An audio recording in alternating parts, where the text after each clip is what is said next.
Hello and welcome to the Inner Gamer On. My name is Brett Yanofsky. And I'm Austin Morales, and E3 day number 2 just wrapped up. Well, no, sorry. Not quite yet. Sorry. Not quite yet. We still got Bethesda. So much has happened. It feels like it's over. 50 games were released at the Microsoft presser. Wait, they were released? Sorry. Damn, that's a lot of games that are out. And details were released and announced at the E3 presser for Microsoft, and was a lot to take in. It was so many games, so quick, coming at you, and that's what made it so great. Brett, what are your thoughts on this? Yeah, so Phil Spencer came on stage and he was like, we have 50 games to talk about with you today. Of those 50 games, there's 15 world premieres and there's 18 exclusive titles. So that was really exciting. Got me jazzed right off the bat. Ooh. And then they jump into talking about, they talked a lot. They had two main things that they focus on this time around. One, they actually cleared up their messaging a little bit and made sure to say like, hey, this is a console launch exclusive. And then this is a exclusive, so that it was clear like what was what. And then they had a huge push on Xbox Game Pass. Like everything was coming to the Microsoft store. We have the Xbox Game Pass, which is their $9.99 a month service. And of the 50 titles they talked about today, pretty much everything in this list is going to be on the Game Pass, which I was pretty excited about. So it's like after this, I'm kind of wanting to buy the Game Pass because this is a lot of stuff. Well, the question is, are you going to buy an Xbox One X now? I already have one. Oh, you do? Oh, not the X. No, you just got the One. I just got the Xbox One. Yeah. Damn it! Now I gotta sell. No, I'm just gonna keep the PC. I got the PC. I'm good. All right, I got the store. I can make it happen. I found out that my Forza Horizon I bought works on there, so it's great. Which we're gonna talk about Forza Horizon in a minute. I'm so excited.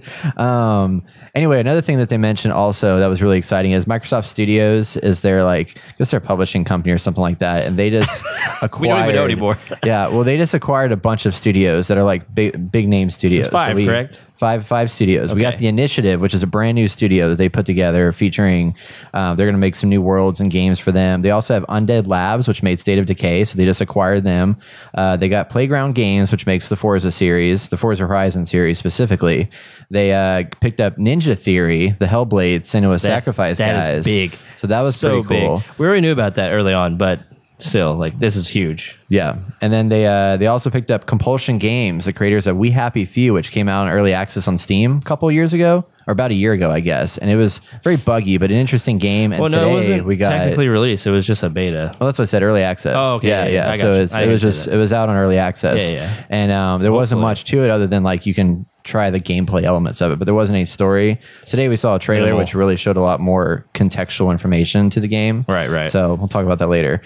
But we're first going to open up and talk about our 7 big reveals, our most exciting games that we saw in the conference. Then we're going to go into everything else really fast, rapid fire after that. So much. Go. So much stuff. Ready, set, go. Games. Gears 5, we're going to talk about. Sekiro, Shadows Die Twice from Software. We're going to talk about Forza Horizon 4, The Division 2, Devil May Cry 5, Dying Light 2, and Cyberpunk 2077. Yes, our predictions came true. They revealed Cyberpunk 2077 at the Xbox conference.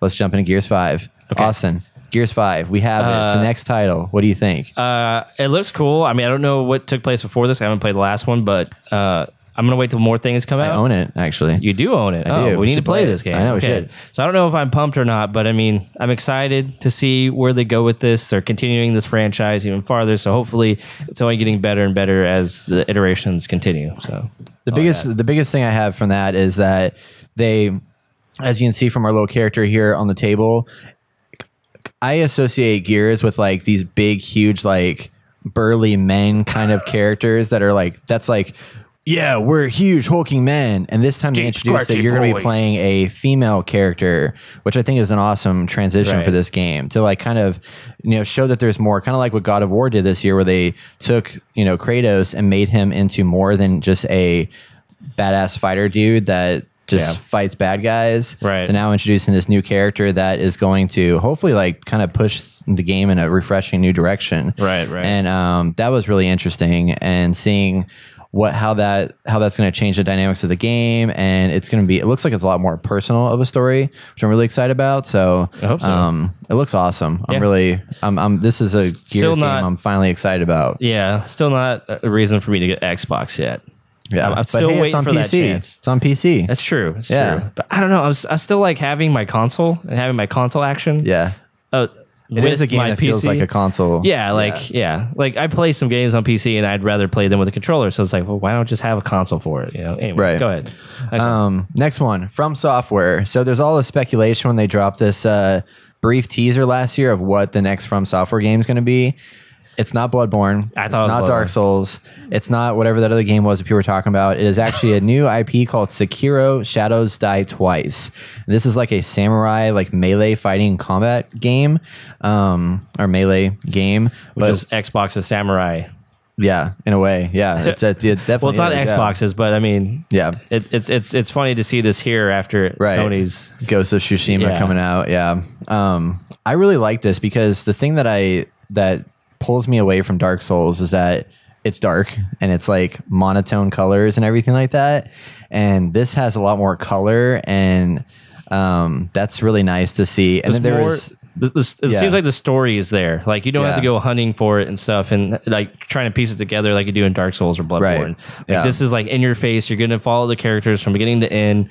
Mostly know what's going to happen, and of course, it's very Dark Souls. It is very Dark Souls. You can tell. So, are you going to play this? I don't know. I gotta see more of it. Okay, yeah. Because like it still has like the parrying and it's got all the combat mechanics that I'm not used to, but it looks really cool. I love that. I don't know if it was a whip or a chain or what the character was using, but they used that as a gameplay mechanic a lot in the trailer, where like they would throw that thing up and like pull themselves up onto like rooftops and then use it to like attack guys and like kind of like lasso enemies and pull them off their horses or whatever they're riding on. Right. And that was a cool thing to see. Kind of like in Uncharted when you have the rope, the rope that you use to like grapple around. Like it's the same kind of mechanic in this. So that's cool. I'm curious to see how that, because it's the thing about Dark Souls. It's very slow pace, methodical combat, and this seems a lot faster and kind of like Bloodborne in a way. Yeah. But you're more mobile, like up and down. Like elevation comes into play a lot more in this, which I'm excited to see where they take that. So yeah. Cool. Pretty jazzed. For man, you and words. Forza Horizon 4. I just wanted to combine those. They sounded like a great mesh of gold.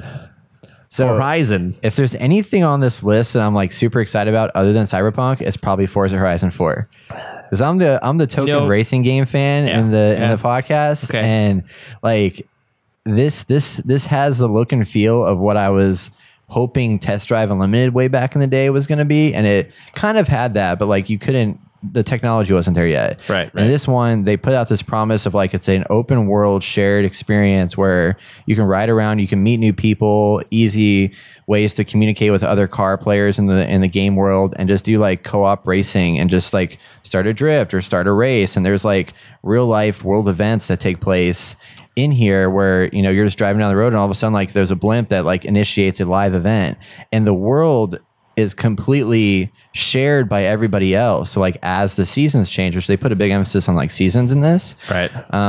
Which I thought was exciting. So like winter, like you have new areas of the map that you can explore. So previously you couldn't go in the water. Now you can go on the water because it's ice over top of the ocean. I wonder if seasons is going to relate to actual seasons like of gameplay. What do you mean? Like every so many months, like how like long-term season changes or something. Well, it's going to be like this is the season 1, and it's going to be all summer. Like that. And here's season 2 is going to be all winter, and just switch out. Actually, you know what? That could be interesting. I don't know. It sounded like it'd be those rewards, like a reward thing, like Fortnite has it. That could be an interesting twist. That's what I thought. I was thinking it'd be more like as you play throughout the day, things change over time. But that could be an interesting way to look at it. Like every month or so, like you experience a different season, so you have to keep coming back in the game for more content. Well, I actually thought it was kind of cool. Yeah. And I don't like racing games, but I did like Test Drive Unlimited. I probably won't get it, but because there weren't so many games coming out, just like it's a $10 Game Pass, man. You can get all these games. I'll probably never play it. Like my Steam library is starting to rack up because I know too many games coming out. All right, next one, Division 2. Division 2, yeah. So I was surprised to see this in this conference actually, but they've redone a lot for the story. Yeah, like it's like completely changed. So the last one was about this virus that broke out, and you have to go into, was it Manhattan or New York? Manhattan, New York, and then you try to figure it out. I don't know. It was a really bad game. But now they've done it where it wasn't that bad. It's just the PvP. The end game was not good. It was pretty bad. Yeah. Well, that's all that matters is the end game. It's like, where are you going? Where are you headed? Yeah. How are you getting this long-term playing? Anyway, everything's like to ruins now. Washington has fallen. The United States is on the brink of destruction, and there's just chaos everywhere. And it looks like a really, really cool game. Post-apocalyptic. There's more color. All these games this year like actually have more color. Yeah, it's which is nice. More open too. It seems like. Yeah. I don't know if you're stuck in one area or you can go to different parts of the U.S. It's not like as exclusively like because like Manhattan is definitely like huge buildings, skyscrapers, like that kind of world. DC does not have height much in the world. Like you're not allowed to build too high in DC, so you're gonna have like lower level buildings and stuff like that. But there's a lot more like natural landscapes, and stuff to explore. And I love the. It's probably going to be in DC most of the time, right? That just I think sense. so. Yeah, I feel like it's going to be exclusively related, like in that realm. Right. But it seemed like there's like dynamic side quests that like will pop up as you're exploring the world, and I like that. I don't know if Division 1 had this, but there was little visual cues above characters' heads when you're playing co-op that you can see like when your friends are talking or whatever. That was kind of interesting. I don't know. And then there was also an interesting part where they were fighting this guy that was like this hulking, like kind of bigger guy that had armor and stuff. And one of the guys that was playing called out like, hit the weak point. So there's like points of the character that you have to react to and take them down in a more strategic manner than just like, let's just rain bullets into this guy. Right. So, I mean, it's all very similar to Division 1 with the same kind of gameplay and same kind of like enemies, because it was basically the same thing, but I'm hoping the world really adds to how you traverse and interact with everything, because it seems like it's more open. I didn't see any underground stuff. Do you remember seeing any underground stuff? No, but I can tell there's going to be underground stuff. Oh yeah, most likely. Yes, because there was a part where there was like a ravine that they went into that was kind of like a causeway or whatever where they like flow water through. So that could be one of those areas that has, leads into tunnels and darker areas and stuff like that. Right. Because that wasn't really like huge in Division until they announced that DLC that was like, we're going to take you underground.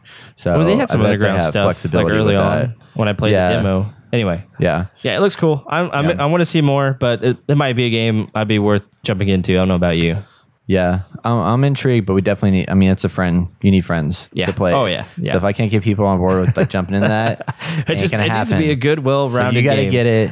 Travis has got to get it. We all got to get it. You got to get it. You all got to get that. Pay $1 a month to our Patreon, and you can join us in Discord, and we can play it together. Yeah, we don't dig it yet, so don't buy it just yet. Yeah, until you hear our review. Next up, this was something that was kind of revealed last week because the domain name was purchased. But Devil May Cry 5, Devil May Cry is back, and it looks visually epic.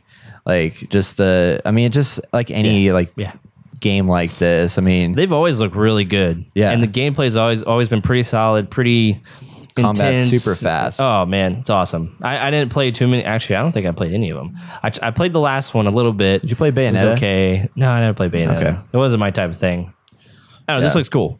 It does look cool, and I like there's a little bit. I don't know if Devil May Cry the other ones had this, but like it seems like the character has a lot more like humor. Like they threw in a little bit of like little funny quips and humor moments into it, which I really liked. Yeah. Oh, yeah. And, but it's always been like that. It's always kind of had that. Humor side. I don't know if they had that or not. Yeah, it's always kind of been like that. Yeah. But I don't know. It seems like classic Devil May Cry set more for, this generation. Yeah. So people are excited it's back. Like the internet was blowing up when they said Devil May Cry was purchased and it was coming back. So Capcom is definitely listening to their fans. They're bringing back Mega Man. Yeah. Bringing back Devil May Cry. Like I thought it was Resident Evil. I was for sure it was going to be a Resident Evil, but that'll be next E3 probably. Yeah, probably. Or they'll announce it tomorrow. Who knows? Next up, we have from Techland, we have Dying Light 2. Dying Light is back with parkour, better than ever, huge open world that looks so good. It's like what Mirror's Edge Catalyst should have been in a way. Like it looks it looks like Dishonored meets beautiful. Well, yeah, Dying Light. Yeah, like it has that kind of feel from the textures, and it's a different location this time. It seems like it's like in London or something, or someplace with. I think they said it was Europe. No, that was another game that was in Britain. I forget which one it was. The first one was mixed. I heard mixed things about it. Some people liked it, some people didn't like it. I tried it a little bit. I didn't think it was that great. I mean, it was from the people who made Dead Island. Yeah, he did. He enjoyed it, but from the guys who made Dead Island, I feel like it was just Dead Island 2.0. It wasn't like anything special. But this Yeah. looks cool. They really take investment in the world. It seems like there's different factions, and they haven't showed too much of the zombies at night, which has been Dying Light's like main thing that people are excited about, is running from zombies at night. Yeah, it was interesting they focused so heavily on the daytime. Like they showed all these different factions that are in the world. And one thing that I thought was really interesting that they pointed out was that if you like do something with a certain faction, it could impact the way the world looks and interacts with you. Like for example, one of them, they did something that related to like water or whatever. And all of a sudden you start seeing these little flags in different areas that I think represented like the points where like I don't know if they were like controlling the water supply or something of that nature. So everybody's focusing heavily on like player choice and how that will change the world that you're interacting with. Yep. But apparently it's a key component in this game. So curious to see how that works out. Last one. Last one. Big huge one. This was so cool the way they introduced this, because like Phil Spencer was wrapping everything up and he was like, all right, everybody, it's been awesome to see you. And all of a sudden, like the lights go dark, everything goes red, and it's like hack stuff starts happening, and it comes across the screen like a DOS screen. We're like, what's like? It's about to end. What the heck? I honestly, I totally forgot anything about our predictions with Cyberpunk. I was like, oh, it's over. No, I was just like pissed off. I was like, damn it, they're not going to show it. Where is it? And all of a sudden that happened. I was like, yes, it's here. They pulled a Sombra, which is what they did for Overwatch. At the BlizzCon. They did the whole thing where it like did the same tweaked kind of out deal. and got hacked by Sombra, Mr. Robot style. Yeah. Oh yeah, it was really sweet. But anyway, Cyberpunk 2077, they brought out a release trailer. It is game engine footage, so it's not like this is real gameplay stuff that they're showing off. But what I'm really excited about with this game is that it is it's so different. Like it's got this whole 80s vibe. I mean, Cyberpunk has got that throwback to like the 80s vibe with all the neon lights and like brighter colors and stuff like that. But then you have this like dark, gritty, like this is the slums of society kind of stuff, where it looks like there's like references to like prostitution and illegal dealings and all these different like crazy things that I'm sure are going to be like quests, missions, and stuff you interact with in the world. Totally different from The Witcher. I mean, yeah, it was just a trailer, but it really got to show you kind of the world, and hopefully it stays true to when the game is released. But it almost like a mesh of dang it, what was the Square Enix game that's kind of like this? Why does this escape my mind all of a sudden? It's kind of like Cyberpunk. Deus Ex meets Grand Theft Auto in a way. Like if those two worlds combined, you have the brightness of Grand Theft Auto, but you have all the tech and stuff from Deus Ex. And I think that's really cool. So still don't know too much. Too that you mentioned a couple days ago that I thought was a good analogy was that this is like the game that we always wanted from Prey 2 that never ended up getting made because it was going this direction, in this like cyberpunk kind of not noir, I guess, in this way, but this kind of like cyberpunk realm. And then now 2077 is here, and it looks like that. And they didn't confirm with this trailer whether it was going to be first person or not. Yep, we don't know. Like a rumor, we still don't know anything. Yeah, we just know what the world looks like. More so. We got something which we're really happy about, but still like nothing to dig our teeth into. Right. So. All right, so next thing we're going to go through is everything else was talked about. We're just going to run through this real quick. So you want to go back and forth? Or just yeah, we can do that. Cool. First thing I want to mention is they haven't forgotten about the ID at Xbox yet. So they went through a bunch of games and talked about like all kinds of new independent titles that are coming to the Xbox. So that was really cool to see some visuals of that. Oh, yeah. A lot of good stuff, like 16 plus titles. So that was really exciting. So Halo Infinite got a trailer. That was it.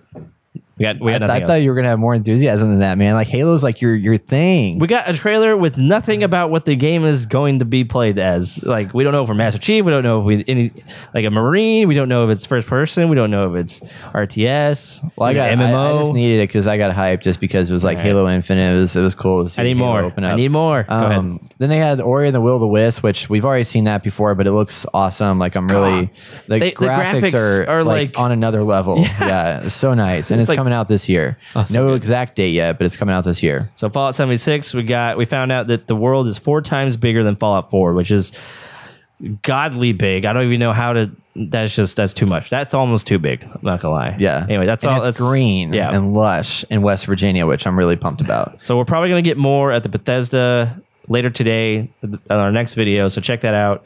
Probably more information on Fallout 76.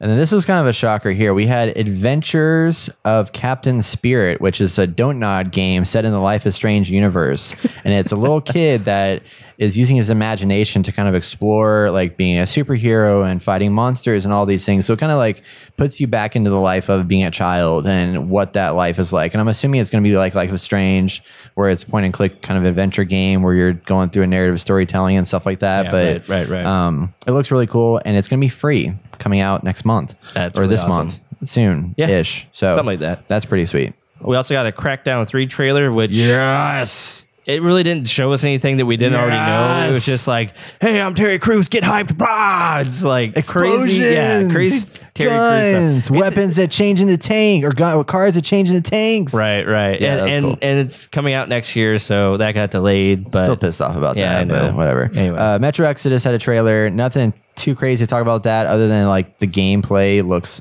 fantastic. I told Austin earlier, I was like, if Bethesda Game Studios and the developers of Metro like got together and made another Fallout, like I feel like it'd be the greatest Fallout game ever, because their gunplay and their visuals are so good with this game. Oh, yeah. And I just want to play it just to see how beautiful it is. I don't even think a 1080 can run it by itself. No, you need like 5. Yeah. 5. Oh, yeah. And then we got Kingdom Hearts 3, which Yes. is releasing January 29th of next year. We found out there's a new world. We're going to be dabbling in the world of Frozen, so we're going to have those characters in there. And like this game has got to be like 200 hours long just on one playthrough with no side quest. It's got to be. It's just got to be. I don't know. There's so many That's a worlds lot. in this thing. I didn't play the other one, so I don't know how long they were. But you were saying they're like 15 hours or something like that. I'd say that probably like average. You could probably get through one in like 30 hours. It's going to be like The Witcher. I don't know. I was younger then. I had more time. Yeah, so exactly. Who knows how it happened? Sea of Thieves had some updates that they announced. They got some new DLC coming. So we have the Cursed Sails coming out. We have I think the Forbidden Shores or something like that, which is a new world. It sounds like. So that's cool. So that's going to be this summer, and then we got another one coming out in September. So that's going to be more content coming to Sea of Thieves. Ooh. And then we got an actual trailer for We Happy Few, which is going to release at some point in time. But look a little better. Look a lot better than what I actually played in the demo. I think that was this year, actually, maybe. It might be. I think they said 2018. I can't remember. And then PUBG, we have more footage on that. The trailer actually looks like the game isn't buggy like it is on PC, but I heard it's buggy on Xbox. But the biggest takeaway from this is that they revealed a new map in development for PUBG that's set in a snowy world, and there's just footprints through the snow. So that's coming out in December of this year. Better come to PC at the same time. Just saying. Yeah. And If I don't mean exclusive map on Xbox. next. What's Xbox next? X. Oh. With your loop there, man. So Shadow of the Tomb Raider got a release date for September 14th of this year. Yes, this year.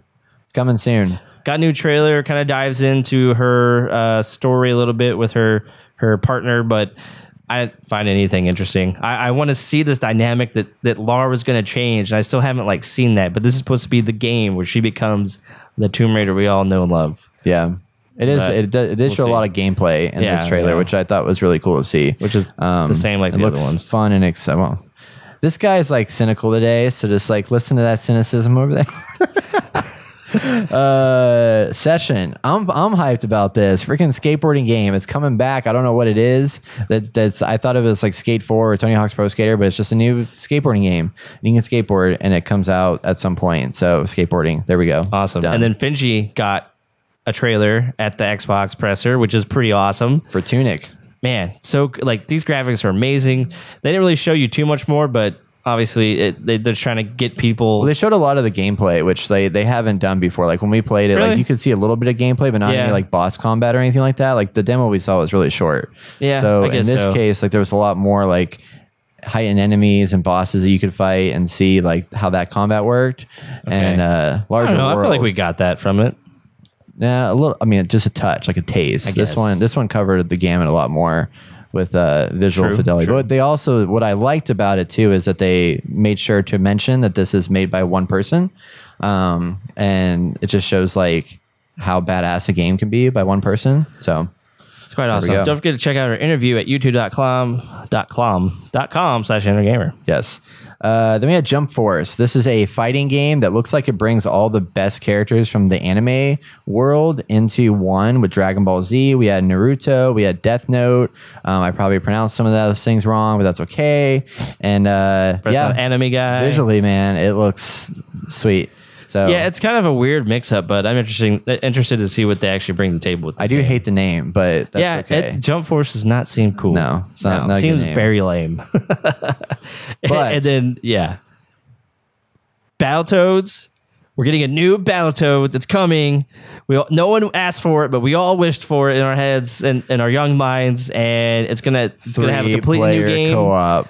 And 3-player co-op. I'm surprised it's not 4. I know. So I'm curious what they have. I mean, I haven't played Battletoads in forever, but last time I checked, there was only 2 people Yep. who were in it. So they didn't show anything. They just had Battletoads and a bunch of announcements, but you can guarantee this is probably going to be better or at the same level with Battletoads. Yeah. The original. And then in addition to Gears 5, they released or announced Gears Pop coming out next year, which is a collaboration between the Gears franchise and the Pop characters. You get the Pop characters digitized in the Gears world. It's going to be a mobile game, so suited for those mobile game fans that are out there. So you got that. Yesterday you got Command and Conquer Rivals. So like, there you go. Mobile games. Nice. And then Gears Tactics, which is an XCOM-like game in the Gears world, which I love cool. XCOM. I'm excited about it. It looks cool, and I think this is a good way to go for the Gears franchise. Yeah. And lastly, confirmed last week by Steam with a leak, Just Cause 4 is coming out, and it looks zanier than ever. It's a lush, beautiful environment. Graphics are obviously top notch. You're driving around an old muscle car, and you're blowing shit up, and that's everything I've ever wanted from Just Cause. So now they just got to announce it. It's got Battle Royale, and it'll be everything we've ever wanted. It's coming. I guarantee you it's coming. Yeah. I'll put money on that. And it's coming December 4th, 2018. So that's like that lull period where there's no games. So perfect timing. That'll be pretty cool. Timing. So there we go. That's everything we have from Microsoft. Everybody. Was that all 50 games? That was all 50 games. Well, we didn't mention the ID ones, which I think were probably part of that 50 game list. Okay, that makes sense. Yeah, because they ran through those really fast. Yeah, but that's true. Either way, that's everything. Again, huge conference this year. There was it was for me, it was much better than the previous years. Like last year, they were so heavily focused on the hardware that they didn't really have much time to talk about the games. Yeah, actual games. Yeah, actual games. So they went further with the exclusives this year, which was nice to see. A lot more emphasis on the Game Pass. And yeah, I'm excited. I mean, it makes me want to be more part of the Xbox family than previous years. I'm not there yet, but I think the next 2 years we're going to see this huge shift in Xbox, which should have taken place like 2 years ago. But now that they have all these studios that work with them now for like these exclusive games, I expect to have a lot better, high quality, deep and rich stories coming out from Xbox. And if we don't see it, all this was for nothing. Like literally all this was for nothing. I mean, I still think there's some value in what they're doing. I mean, like there's such a huge Microsoft fan base that, I mean, I get it. Yeah, no, I understand all the exclusives, but I think it definitely helps to like kind of pull people to it. But like there's so many people that I feel like are just watching the Microsoft one and they don't even care about Sony. And at least this one, they did showcase like I get some that. nice exclusives that exist in the world and stuff. But it's like if you have fans who are hardcore, you want to cater to those fans, and they should be doing things for the fans, just like PlayStation is doing for us. Yeah. You know, they're putting out these awesome games that you can only get there that people are going to enjoy, and we can talk about them. You know, Yeah. It was just like, oh, I played this on. I mean, it's people can talk inter console and stuff, but I don't know, it's not the same. Yeah. It's not the I mean, same. they did go with saying like, you know, hey, you have the Game Pass, which I think is great for like money purposes, and I think everything they were like, this plays best on Xbox One, so it doesn't matter what system you have, like this is the place to play it on. Right. So they are pushing that home, and there's some good reveals that, I mean, it wasn't just Gears and Halo this year. Like there was some other stuff. Granted, a lot of them were timed exclusives, but besides the point. Anyway, let's talk about ratings. So Austin, if you could rate this. So I'm going back on my EA rating. I'm going to give it a 6.5. And for this one, I'm going to give it a 7.8. Microsoft gets a 7.8 for me. They did good. All they did is focus on games, which is awesome. And they had some pretty good heavy hitters. But it wasn't, I'm pumped, but I'm not hyped. I still don't have a reason to buy an Xbox One. Yeah. So if they did, I'd probably give it an 8.0 or more. Yeah. So.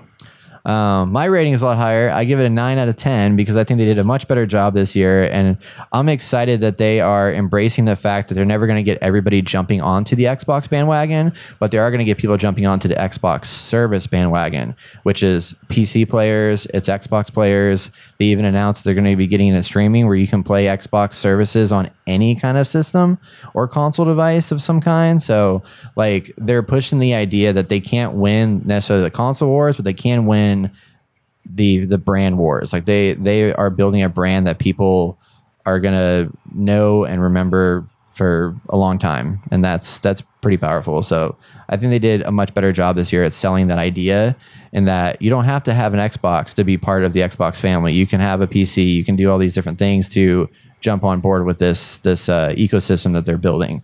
And right. I'm looking forward to see where they take that later on. So there you have it, folks. That is our Microsoft wrap up and everything. Yes. A little bit longer than usual, but stay tuned. We have more coming at you. If you're watching this, Bethesda's coming out the same day, so we're going to have a video that's out now or coming out, so stay tuned for that. And yeah, catch you guys on the next one. See ya.